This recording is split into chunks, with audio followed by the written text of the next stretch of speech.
हरिओम। ओम गणेश।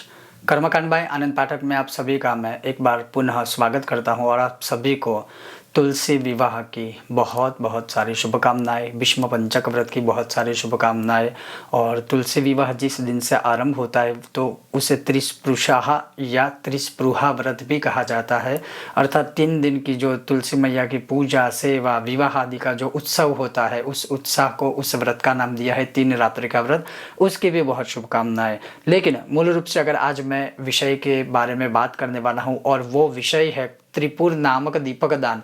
अर्थात यह जो पूर्णिमा है, कार्तिक पूर्णिमा, जहाँ तक अमावस्यांत गिना जाता है वहाँ कार्तिक पूर्णिमा, जहाँ तक पूर्णिमांत गिना जाता है तो वहाँ उस तरह से। लेकिन मूल रूप से अगर बात करें तो यह जो कार्तिक पूर्णिमा है और उसी दिन वैकुंठ चतुर्दशी भी है, वो है 26 तारीख रविवार के दिन।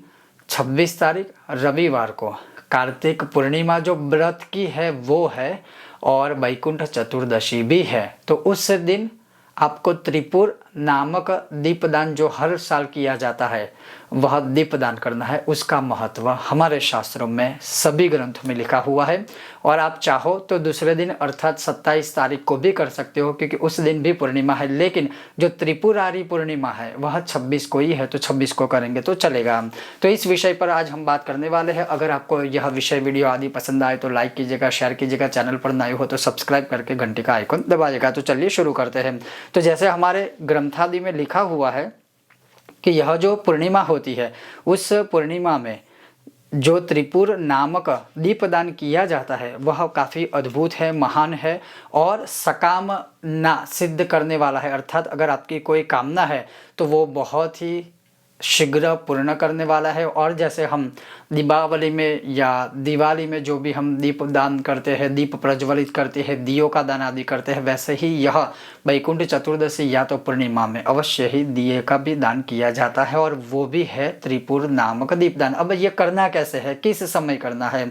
तो ये आपको संध्या काल के पश्चात अर्थात शाम के समय सूर्यास्त के बाद ही करना है और हाथों में दीप प्रज्वलित करके, चाहे वो घी का हो, तिल का हो, मिट्टी का जो पात्र है उस मिट्टी में किया हो, चाहे वो अपने चांदी का हो दिया, कॉपर का हो, पीतल का हो, कोई भी दिया हो, वो बाद में वॉश करके पुनः आप प्रयोग कर सकते हो। लेकिन मूल रूप से यही तात्पर्य है कि शाम के समय सूर्यास्त हो जाने के बाद संध्या काल के पश्चात या तो संध्या काल के समय हाथों में एक दीप लेना है और वह दीप लेकर भगवान के सामने या फिर आकाश में अपना मुख रख कर प्रार्थना करनी है कि यह त्रिपुर नामक दीपदान मैं कर रहा हूँ या कर रही हूँ, हे भगवान आप इसे स्वीकार कीजिएगा और हमें किसी भी प्रकार का जीवन में दुख है तो उस दुखों का विनाश कीजिएगा। दरिद्रता अगर हमारे घर में परिवार में है तो उसका विनाश कीजिएगा और हमारी सभी प्रकार से सभी कामनाओं को पूर्ण कीजिएगा।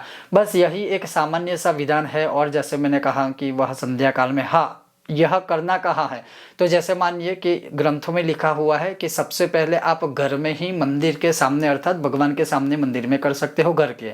उसके बाद जो घर की देहली होती है वहाँ पर भी कर सकते हो, घर के आंगन में भी कर सकते हो, शिवालय में, देवालय में अर्थात देवी या देवता के किसी मंदिर में कर सकते हो, 4 चौराहे अर्थात 4 रास्ते जहाँ पर होते हैं, चौराहा होता है वहाँ पर कर सकते हो, कूप अर्थात कुएं के सामने या कुएं के आगे कर सकते हो, तालाब अर्थात तालाब के किनारे कर सकते हो, नदी के किनारे कर सकते हो, पीपल के पेड़ के नीचे कर सकते हो, तुलसी मैया के आगे कर सकते हो।